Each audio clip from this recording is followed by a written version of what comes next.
pandemi. Iya. Pandemi ki piye ngono kan. Iki wis direkam ta? Astaga, ngono iki ndak ngomong lho, Mas. Malah justru ngene iki sing alami ya. Akhirnya ya wis direkam. Mas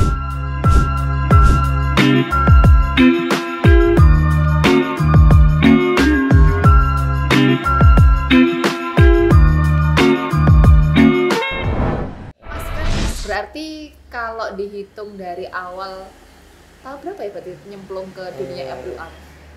Kurang lebih 6,5 tahun yang lalu. 6 Jadi tahun berapa ya? setengah itu berarti Kita udah pindah 3 tempat. Jadi di rumah di desa sana. di Gembleb Pegalan pertama 1 tahun, habis itu yang di Kota Asker yang itu di Suradakan itu 5 tahun, habis itu di sini Oke. hampir 1 tahun. Itu yang di Gembleb pertama kali tahun berapa, Mas? Sekitar 2015-an. Oke, benar. Karena waktu itu pertama kali aku di Iya, meetup benar. itu 2014, tapi Iya. sama Om Rio. Iya, Iya kan, Mas? itu masih Transisi. belajar sama teman, Mas Rio juga Mm-mm. salah satunya. Mm-mm. Jadi kita masih ikut freelance, cuman buka sendiri di rumah ya sekitar 2015 lah. Oke, nah itu kan berarti kan ya tadi ya 7 tahun ya, Mas. Iya. Oke, kalau melihat dari mungkin 2015 sampai sekarang ya umum orang sudah bisa melihat melalui istananya ya. Tapi ini Mas khususnya yang 2 tahunan ini aja dulu ya Iya. pas pandemi. Ini Iya. gimana Mas pandemi? Ya kita efeknya juga sangat-sangat terasa ya, karena 1-2 lini yang kena, cuman hampir keseluruhan terutama teman-teman di dunia perteropan. Tapi ya alhamdulillah sempat sih agak bingung juga gimana ngatasinya, karena kan sementara pemasukan kita dari satu jalan itu aja, terus kebetulan juga kita ada cicilan juga kemarin sempat karena efeknya begitu dahsyat, akhirnya kita tangguhkan untuk 6 bulan. Setelah 6 bulan kita bayar normal lagi, alhamdulillah. Pelan-pelan ya, sebenarnya nggak stuck berhenti, enggak sih. Ada beberapa event, misal yang rencananya ada resepsi tinggal akad nikah, jadi kita buat handling itu buat akad nikah, jadi harga khusus selama 2 bulan. Efek-efek yang sangat-sangat pas parahnya kita buat harga spesial buat akad nikah aja. Habis itu kita pelan-pelan jalan normal lagi, ya alhamdulillah lah sampai sekarang semua bisa terlampaui. Alhamdulillah. Gitu, jadi ya agak putar otak juga. Jadi kita itu giatkan ke private. Oh, Kita buka yang mau private. kursus-kursus gitu. Iya, jadi waktu itu ya alhamdulillah beberapa masuk, jadi kita bisa mendapatkan penghasilan dari nggak cuman pengantin aja. Sebenarnya pengennya sih ada buka usaha lain, cuman untuk saat ini kayaknya belum, karena kita terbatas dengan dana juga. Jadi sama kita nanti bingung apa sih yang pas dan nyambung kayaknya dengan usaha yang awal gini gitu. Cuman ya ini teman-teman juga kita sharing juga lumayan membaik, jadi tiap bulan ya bisa dibilang sudah mulai normal lagi, meskipun belum maksimal, cuman kita bisa bilang ya normal lah. Oke. Gitu. Ya, tadi kalau nyimak kayaknya saya juga membayangkan 2 tahun ini sebenarnya tidak hanya tadi ini ya para pelaku self-terap ya. Sebenarnya memang hampir semua sektor terdampak, tapi pasti teman-teman kayak berjuang. Akhirnya sekarang alhamdulillah pelan-pelan mulai rame lagi game Mas Lee. Oke, nah ini Mas, kalau kembali ke soal kualitas, mungkin kualitas MUA rata-rata di Trenggalek mungkin ya, atau mungkin ada pengalamannya Mas Oping juga karena kan juga ngerias di luar kota. Nah ini nih kayak semacam apa ya, kan kalau saya denger itu kayak Trenggalek ini harganya itu rego kacang mbak, itu misalkan. Nah itu kalau dari Mas Oping sendiri pripun nih? Iya. Kalau kita harga itu menyesuaikan dengan kualitas. Ada beberapa vendor pengantin ya, rias pengantin itu yang memang harganya stabil, bisa standar dari tahun ke tahun. Ada juga yang beberapa teman-teman yang agak kesusahan untuk menaikkan harga. Kalau dari awal memang saya ada target. Jadi kita naikkan sedikit-sedikit tiap tahun. Oh. Sampai sekarang itu pun bukan langsung harga sekarang, enggak. Jadi kita naikkan per tahun sedikit-sedikit sesuai dengan untuk area Trenggalek. Tapi tentunya kita nggak bisa kalau kita belajar dengan kabupaten tetangga, misal Tulungagung, Ponorogo, gitu nggak bisa. Cuman kita tetap ada di bawahnya dengan kualitas yang tetap kita jaga tentunya, baik dari pelayanan, dari kualitas hasil karya kita, dari busana, dari perhiasan, tetap harus kita maksimalkan. Kalau kita semuanya, misal bahannya bagus, kok dijualnya murah, kan nggak mungkin juga. Jadi menyesuaikanlah semua dari yang kita siapkan sama harga nanti mengikuti. Tapi kan gini Mas, kadang-kadang kan kalau yang pemula, kan ibaratnya Mas Oping dulu 2 tahun sebelumnya kan fotografer, juga ngelukis maskot dan lain-lain. Terus kemudian kan ke MUA, berarti kan merintis awal ya Mas. Nah itu bisa pede, bisa langsung oke, saya berpindah, itu gimana Mas prosesnya? Kebetulan karena kita basicnya bisa dibilang kan seni ya, jadi lebih memudahkan untuk masuk ke area manapun. Jadi itu membantu sekali untuk perjalanan karir sampai ke titik ini. Jadi untuk menentukan kita pasnya di mana, rezekinya di mana, kita juga ngikutin alur. Perjalanannya juga nggak pendek. Jadi dulu itu dari mencoba A, B, C, D dan terakhir ke rias itu juga kebetulan harus menentukan akhirnya kita di titik mana berbarengan dengan penghasilan. Maksudnya gini, kok di sini kayaknya enak ya mencari cuan gitu. Jadi dari itu terus banyak yang cocok gitu. Akhirnya pelan-pelan gitu ya persiapan lah, beli alat make up. Terus kalau busana dulu sempat pinjam ke teman Trenggalek, ke Tulungagung. Jadi kita cuman yakin aja, oke, aku harus serius di sini. Jadi waktu itu setelah kita menentukan, saya di desa itu sudah kira-kira banyak yang cari di sini, kita langsung menentukan kita harus pindah ke kota. Gitu. Jadi waktu itu pun sebenarnya cuma beberapa baju yang kita punya, ya udah nekat aja kita berangkat pindah ke kontrakan yang sebelumnya. Pelanggan sudah mulai banyak yang berdatangan, kita sudah ada job 5-7 per bulan, kan lumayan kan waktu itu. Jadi kita benar-benar bagi, ini untuk pengadaan barang, ini untuk tabungan, ini untuk makan, ini untuk kontrak gitu. Jadi pembagian hasil itu benar-benar ditata. Jadi alhamdulillah tiap tahun semua target yang aku buat itu alhamdulillah nggak jauh-jauh dari itu tercapai. Target pertama punya kendaraan, target kedua bisa benerin rumah yang di desa, target yang ketiga 5 tahun kita kontrak itu harus punya tanah minimal. Ternyata 5 tahun kita kontrak sudah dapat tempat ini. Alhamdulillah. Mas coba flashback mundur ke belakang. Mungkin bisa disebutin, lihat ke kamera, orang-orang yang nemenin Mas Oping dari awal, yang menurut Mas Oping benar-benar membuat Mas Oping sampai di titik sekarang. Ayo siapa aja Mas? Masih inget nggak? Harusnya masih inget sih. Ayo. Awal dulu saya itu sebenarnya nekat juga ya.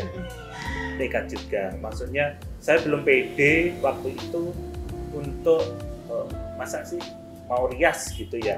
Tapi ada beberapa teman kayak Mas Rio, Bu Riris, itu Mas Rio kebetulan sempat beberapa kali bertemu sebelum ke Swedia waktu itu. Nah, sama Bu Riris yang kebetulan mendorong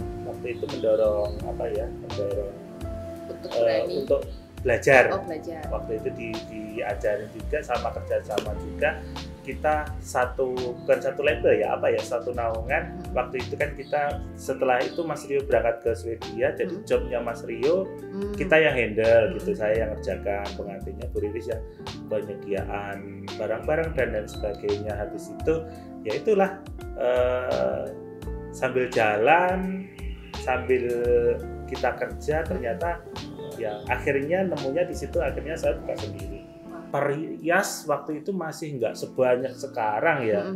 Semua karena mungkin mereka sama melihat, oh ternyata rias kok enak ya, buat banyak yang dilihat berhasil gitu. Kalau fokus ya harus terjun sekalian. Jadi waktu awal 2-3 bulan awal belajar itu aja kita sudah harus ikut ujian. Beberapa tema pengantin dulu itu ada Solo Besan, Jogja Paesageng, Solo Putri, terus gaun panjang, ada Sunda Putri, yang modern gitu. Jadi kita punya sertifikat. Cuman sebenarnya ya penting sih. Kalau dianggap penting karena kita harus tahu pakemnya awal. Kalau nanti sudah tahu, kita bisa mengotak-ngatik gimana biar bagusnya. Cuman kalau kita nggak punya patokan, itu tetap nanti hasilnya beda. Habis itu ikut lomba baik di tingkat karisidenan, tingkat kabupaten, dan hasilnya memuaskan sampai kita pernah ke Surabaya juga, alhamdulillah mendapat juara 1. Habis itu waktu itu Instagram lagi booming-boomingnya, jadi kita post di situ, promonya di situ, menjaring konsumen di situ, jadi hasilnya ya seperti sekarang. Wah, semua butuh proses, butuh perjuangan.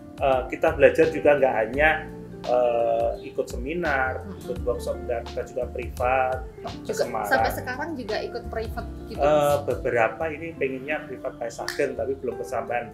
Beberapa kita ikut workshop dari MOA nasional di Solo, di Malang, di Surabaya gitu. Jadi waktu teman-teman non sewu kok eman-eman lah gitu. Iya biasanya kan ada yang kayak sayang aku kalau, udah punya pendapatan dari sini nggak pengen belajar lagi. Nah. Sayang kalau uang cuman buat workshop. Kalau saya enggak waktu awal saya enggak. Ilmu itu yang terpenting. Jadi tiap punya keistimewaan sendiri-sendiri, kita ambil sedikit dari sini, dari si B, dari si C gitu. Jadi membuat total look nanti yang kita tampilkan itu ya maksimal. Ini keren ya, jadi ya kalau kita ngelihat Instagramnya Mas Oping yang sudah ke kanan itu ya, menjelang MM-an, terus ngelihat singgasananya yang seperti Sultan, sebenarnya tuh kayak ya di level yang menurutku kayak cukup, tapi ternyata masih punya keinginan belajar, tapi bukan belajar karena gimana-gimana, tapi ya itu tadi ya untuk investasi, look juga, kan tren juga terus berganti dan lain-lain. Mantap. Ada nggak Mas mungkin tips untuk teman-teman yang nonton nih? Iya. Apa? Silahkan. Yang utama adalah fokus. Kita mau kerja itu seperti apa. Jadi kita harus suka dulu. Habis itu kita kerjakan dengan maksimal. Kalau sudah gitu kita harus mengikuti permintaan pasar itu segini. Nggak menutup kemungkinan kita nanti akan punya ciri khas yang diminati klien itu seperti apa gitu, tanpa mengecualikan permintaan klien itu seperti apa. Jadi kita sendiri yang harus bisa membaca karakter klien kan pasti beda kan Mbak, dengan penyampaian yang bisa diterima oleh klien kita. Komunikasi yang penting. Nanti setelah itu pelayanan yang maksimal, terus pengadaan barang yang pilihannya diusahakan bermacam-macam dengan kualitas yang tentunya kita harus mengikuti dan ada standarisasi. Jadi harga nanti akan terbentuk dengan sendiri. Siap. Gitu. Oh iya. On time. Oh iya. Oh, berarti kedua on time. Siap. On time. Jadi on disiplin. Jadi kita janjian jam segini, usahakan setengah jam kita sudah nyampe. Jadi nanti penataan karyawan juga penting. Kalau kita double kita bagi tim 1, 2, 3 dan seterusnya, misal jelas itu jangan sampai molor lah gitu. Entah misal makeup didasarin dibedakin asisten dulu, itu nggak masalah. Yang penting penjelasannya kita sudah dari awal. Klien pertama yang masuk itu yang paling diutamakan. Dalam artian untuk yang klien selanjutnya harus menyesuaikan jadwal yang klien masuk pertama. Kalau misal dalam satu hari yang bersamaan. Ya gitu. Nah, sama penataan ini Bang Yel. Kita kan tim kan, jadi tim itu harus solid pertama, kedua ya gimana caranya biar kompak. Keterbukaan, jujur. Siap. Nah itu dia. Sama pertama, satu lagi masalah keuangan. Oh iya. Iya, itu harus juga kita gitu, harus transparan. Meskipun nggak semua orang harus tahu, kita sesuaikan. Kita kalau saya sendiri dari job dulu, dari harga standar terus naik. Kalau bisa ya pegawai kita, karyawan kita juga gajinya kita angkat, kita sesuaikan dengan job kita. Jadi istilahnya kita kan bukan hanya bawa tenaga kasar kan enggak, mereka punya skill. Keahlian, jadinya ya saya bilang bisa dibilang untuk kita bisa merasakan hasilnya bukan dari saya saja enggak, tapi dari semua teman-teman juga ikut merasakan. Wah, gitu. Mantap, Mas. Ini tadi kepikiran sunting gitu loh. Ya. Umpama nih dikasih pilihan, ya tetap jadi MUA, ya, tapi juga kembali menjadi profesi yang sebelumnya, seorang fotografer sama pelukis maskot. Kira-kira gimana, Mas? Kayaknya di sini ya. Ya, tetap di MUA. Iya. Oke. Kalau itu nggak menutup kemungkinan sih sebenarnya. Cuman kalau lukis itu perlu ketenangan sama waktu yang benar-benar free. Pertama, kalau di foto paling sekarang cuma hobi aja. Kalau di pembuatan maskot dan lain sebagainya kayaknya nggak mungkin ya. Dengan tightnya waktu ya yang menentukan sebenarnya waktu. Kalau tangannya aja kadang gatel, pengen nyoba ini, pengen nyoba itu, cuman ya itu waktulah yang tidak memungkinkan sekarang untuk kita mencoba yang lain. Tapi mungkin kalau mau buka kesibukan yang lain yang nggak jauh-jauh